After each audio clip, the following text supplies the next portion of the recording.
Hello po sa inyong lahat mga ka-crypto. Ako po si Pinoy Crypto Trader at sa video na ito ay atin pong pag-uusapan dito ang meme-fi token generation event kung saan ay naka-schedule po sa October 9 ngayong taong 2024.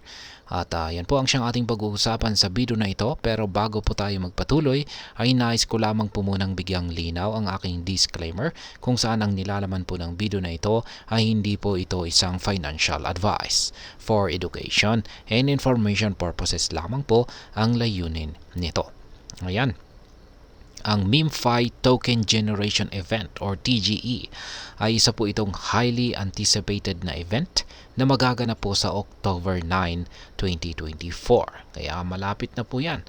Sa araw na ito ay ang meme-fi token ay ililista na sa maraming mga top tier centralized exchanges.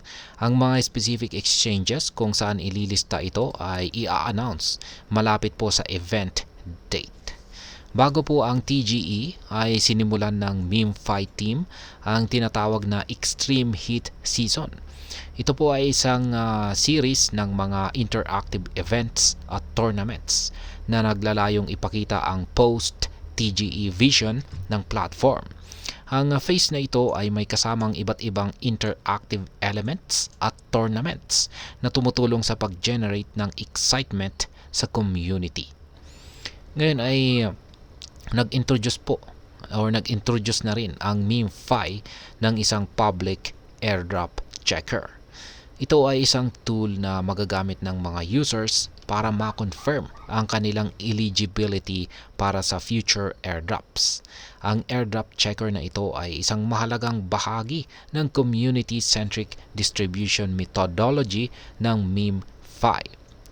Ang isa sa mga pangunahing aspeto ng strategy ng meme-fi ay ang community-centric distribution methodology.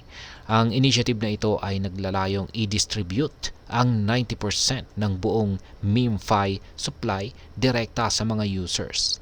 Ito ay para masiguro ang malawak na partisipasyon mula sa community.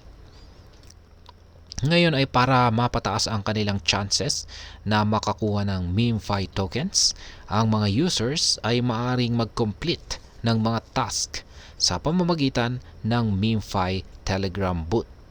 Kasama dito ang pag-invite ng friends at pagsali sa mga social media challenges. Ang platform ay nag-aalok din ng isang fun gaming experience kung saan ang mga players ay maaaring kumita ng rewards sa pamamagitan ng pag-battle or pakikipaglaban ng mga characters na inspired ng popular memes tulad po ni Pepe at ni Dodge. Ngayon ay habang papalapit na ang TGE date, ang mga investors at followers ay maaaring mag-expect ng karagdagang announcements. Kasama dito ang mga detalye tungkol sa mga major backers ng meme-fi at ang mechanics ng airdrop. Ngayon ay paano ba sumali kung ikaw ay interesadong sumali dito?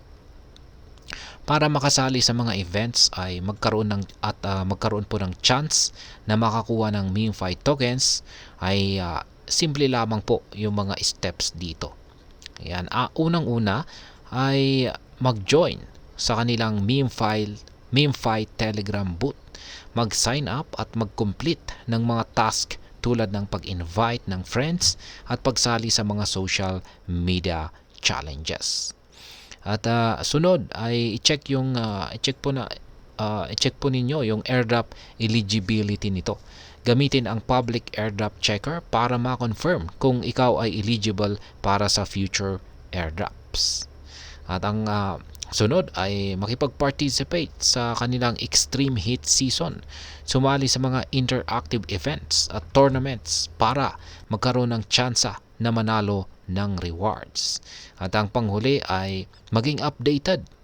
Sundan ang mga official channels ng meme-fi para sa mga latest updates at announcement nito. At ayan, Sa kabuuan ay ang masasabi ko po rito ay ang MemeFi TGE sa October 9, 2024 ay isa po itong malaking milestone para sa project. Sa pamamagitan ng community-centric distribution methodology, interactive events at fun gaming experiences, ang MemeFi ay naglalayong mag-create ng isang engaging at rewarding na ecosystem para sa lahat ng participants. Kaya huwag pong palampasin ang pagkakataon na maging bahagi ng exciting na journey na ito. At ayan, hanggang dito na lamang po tayo sa video na ito mga ka-crypto. Sana po ay inyong nagustuhan ang aking paliwanag sa video na ito. Kung inyo po itong nagustuhan, pakiclick lamang po ang like button nito. Para naman po sa mga bago lamang dito, kayo po ay aking inaanyayahan para mag-subscribe. Pakiclick na rin po ang bell icon nito dahil ito po ang siyang magsisilbing notification nito sa mga bago kong videos na akin pong ina-upload sa aking YouTube channel na ito. Marami pong salamat sa panonood. Ingat po tayo lagi at God bless po sa ating lahat.